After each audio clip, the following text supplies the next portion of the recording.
Welcome everybody. Welcome to our latest edition of Lunch with Leaders and Legends.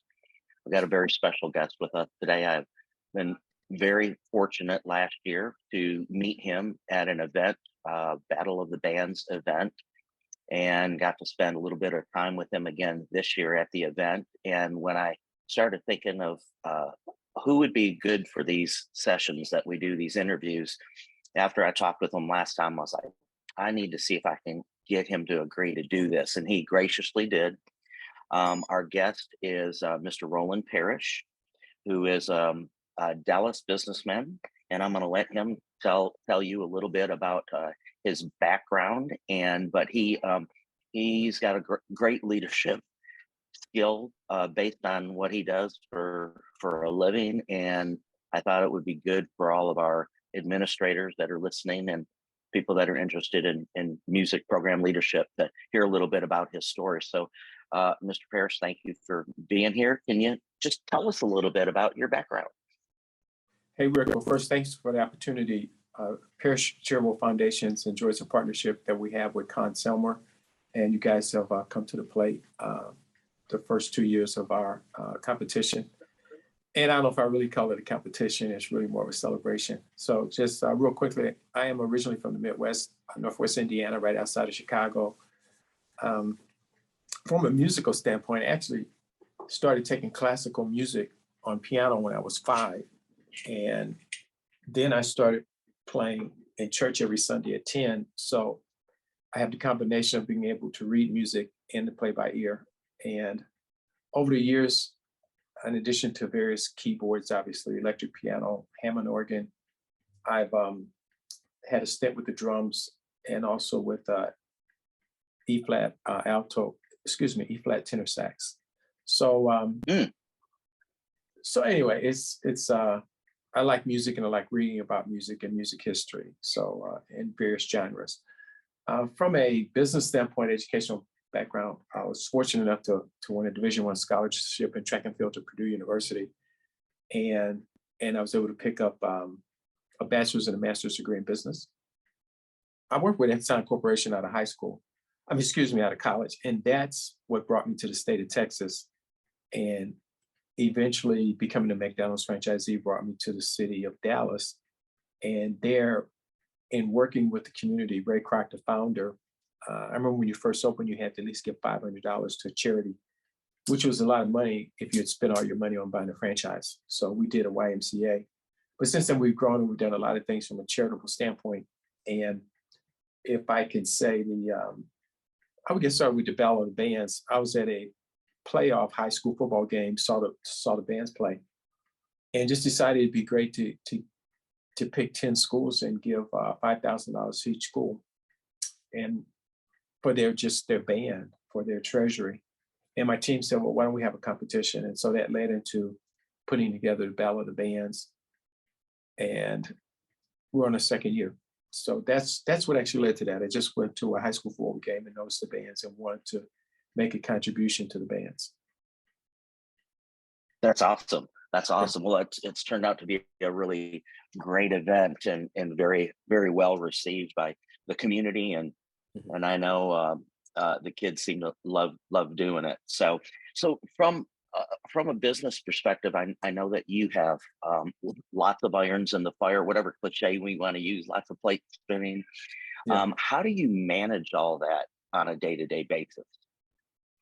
Well, I tell you what, Rick, sometimes I don't know. I do the best I can. I do pretty much work long hours, but I'm gonna blend in a question that you have. I begun to take some time for myself in the mornings. And so between running outside, biking, or riding horses, I try to do that early in the morning, because if not, I would just work straight, probably 18-hour days every day. So I try to take a little time for myself. It's good from a physical standpoint to be active. And also, those are my times where I'm typically by myself and running, riding, or even riding the horses. And it's my, I guess, Zen time, they may call it. I don't do yoga, but those are times when my brain is processing and I'm thinking about things I need to do. Then usually around midday, I'm typically headed out to either the restaurants, a meeting, or my office, and usually go to about 7 or 8 o'clock at night. So it's a shorter day. Seems like I'm always catching up, but to me, it's very worthwhile. I think that we're impacting a lot of people that we touch in the community through either employment or the charitable foundation. So it is a fulfilling feeling. I read something in an article recently that they were talking about your leadership style, and you said some really important words that I'd like you to expand on a little bit, and that's servant leadership. Can you tell us what you feel like your leadership style is, and how you do manage all these folks that you work with? Okay, there's a couple things. I do believe in servant leadership, in which instead of the typical organization chart with the pyramid, is that I'm at the point trying to hold everyone up. A couple things, Rick. It's a mathematical equation, but it was in a training class I took with McDonald's early on, and it said trust times respect equals influence. And so when you first open a restaurant, back then we got one restaurant, and in order to go home, you said, "Man, I got to find someone who can keep the same level of quality service and cleanliness that I want." And you want that standard to be maintained when you take a break and go home. And so with that equation, it's like if my employees trust me and if they respect me, and obviously if there's other things I'll go into next, then I can influence them. So I try to ensure it's one of the biggest things that my employees always trust me and they always respect me. So if I commit, I'm going to do something. And occasionally I get a note and say that it says something like, if Roland says he's going to do it, he's going to do it. And so that I'm consistent and dependable. And then I can influence my employees to do whatever we have to do. One time we had a meeting and McDonald's Corporation was asking my employees, what is our best attribute? We had about 20 general managers, and over half of them said we're like a family. I thought they might say, "Hey, yeah, Roland, he's a shrewd businessman," or something like that. But it's like, no, we're a family. And so I began to appreciate that more, that part Quite of a it. compliment. Yeah, and so I was thinking of the last one. There's two quotes, and I can't say them exactly because they're a little bit different, but Theodore Roosevelt, who was our president somewhere around the 1890s, and then Alex Rodriguez, super baseball player, and they both basically say, you find talented people, you train them, and then you get out of the way and let them do their job. So I've really learned how to delegate. There's some things that I still do, Rick. I still pay all the taxes. They're prepared by a CPA, but I don't delegate taxes. I pay all the taxes. If you read some books that say that of small businesses that go out of business, one of the main reasons they go out of business is that they fail to pay their taxes. And the number one tax they fail to pay is payroll tax. So just to let you know, even before this call this morning, I paid my 940 and 941s. Anybody in business will know what a 940 and 941 is. So I pay those taxes. We just paid a lot of real estate taxes. And even though I have an accounting service I'm the guy that sticks them in an envelope, writes the check, and takes them to the post office. So that's the key. I still do a lot of things like that. And as I sit here now, one of the things I want to do today, it's a Saturday, but I work on Saturdays, is I'm preparing another run of Hero Pay. And you probably heard about Hero Pay during COVID. So I'm planning another run of Hero Pay. I'd like to hand it out to my top employees on Valentine's week to tell them that I love them and respect them. And then we'll come back and we'll do a mass of the hourly employees, probably about 2 weeks or a month later. So try to compensate them and reward them for work that's outstanding. That's awesome. If I asked one of your managers, let's say at one of your restaurants, to describe you, what do you think they would say? That might be interesting. I'm trying to recall some things. Usually when I get into restaurants with managers and crew people, we have a lot of fun. One of the things I learned early on, and we did this as the sanitation and things that we've learned from COVID and E. coli obviously have made us different over the last 30 years. But I learned early on you don't shake hands, so we pop elbows, and that's hello, goodbye, good job. And sometimes even if you're across the room, you just throw the elbow up, you don't touch. And I think when I come into a restaurant, I speak to every employee, whether they're the general manager or whether they're picking up trash. And obviously, if they're picking up trash, I'll probably join in and help them out. So I think to say I'm a friendly, caring person, respectful because I speak to everyone. And if someone has an issue, I try to take time and listen to it.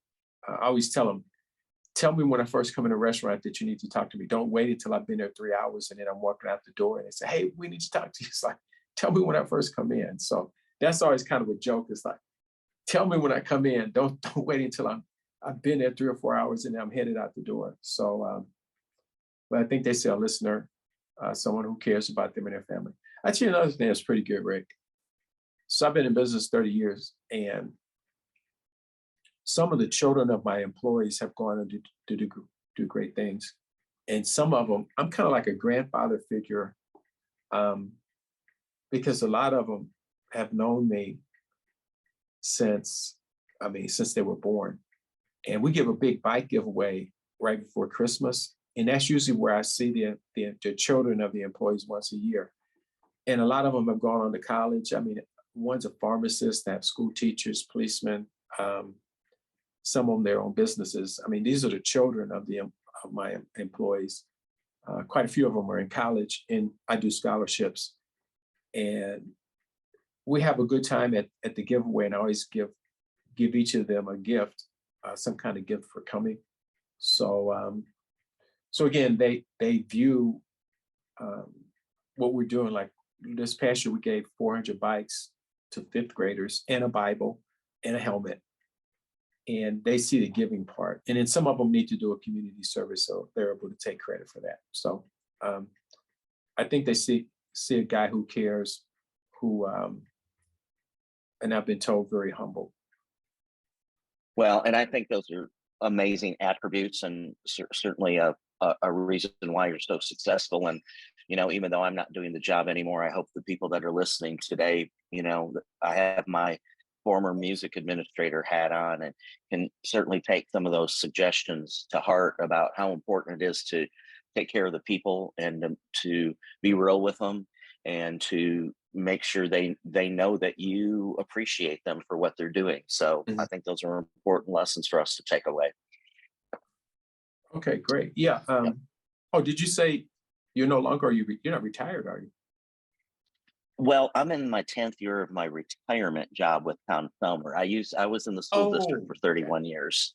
Okay. Yeah. So I used to be a music administrator. Yeah. No, I'm still working, still plugging away. Okay. So, well, what's the next big thing for you? I know you've got a lot of things going on, but what's the next big thing for you? Well, you know what, Rick, I am trying to, I think by accident, I probably said that it was strategically crafted or something like that, but really it just kind of happened. In my charitable giving, I have built a brand in the Dallas-Fort Worth area, Parrish Charitable Foundation. And so what I see is, obviously, I'll continue as a franchisee for a number of years. And I was planning this chart in my mind when I go to Purdue. I go annually to Purdue to talk to the business school. Is I'm going to have 3 slides where, and you know how you do an imaging, where we'll start with a big McDonald's logo and a very small charitable foundation, and then the foundation will get bigger, and the McDonald's logo will get smaller. So I just see myself where a lot of McDonald's franchisees, they're so engrossed in the business, they don't develop hobbies. A lot do, but there's some who really don't have a hobby. They've been McDonald's franchisees. And I see that I built this brand, this organization that will take up quite a bit of time, at least probably half a day, most days of the week. And so I feel like I have a good transition where I'll still be active, but still have free time. So I think I see that as the next phase. Yeah. What advice would you have for our people out there that work with diverse a diverse group of people as far as your Uh, leadership? Rick, yeah, that's a great question. And when you put thought to it, one, you have to be open. You have to listen, and you have to try to put yourself in a position of the uniqueness of people, the uniqueness of their ethnic background. Um, and sometimes you could look at the same thing and it mean something different for a different ethnic group or the way a person was raised. So um, I give an example here. During my time as a franchisee, sometimes you buy restaurants that belong to another organization or they belong to the company. And so you have these cultures and practices and methods of doing business within the McDonald's system, but they're still slightly different. And if you're not open-minded, you would just say, hey, we're going to do it my way. We're going to do it my way. Whereas when I've had those times, and there's probably been two significant times where we bought a number of restaurants that either belonged to the company or belonged to another franchisee, they retired. And to me, I don't know if I've been smart enough, but I've been in tune to the fact that let me step back, understand each system, whether it's the company, whether it's another franchisee, and understand my system, and make sure we come out with what we feel is the best system. It may be a blend of the three, but not just say it's got to be my way or the highway. So I think you need to be open to ideas. Another thing I've learned, Rick, sometimes you hear a proposal, you just say no immediately. But a lot of times, if it's on a creative end, something that you don't have to decide right then, sometimes I'll actually sit in and say, okay, guys, let me think on this for 24 hours. And I see where whatever I thought the first 5 or 10 minutes has changed in 24 hours. So open-minded, I think you have to be open-minded. And you got to be open to innovation. I mean, innovation is like just unbelievable. So Yeah, great advice for our listeners. Really great advice. Yeah, sometimes we're too quick to make decisions without talking to the people who the boots on the ground who yeah. are really involved in what's happening on a day-to-day basis. So yeah, that's awesome. Well, I don't want to take up any more of your time. I can't tell you how appreciative I am for the time you've given. I hope you're not going to work all day today now.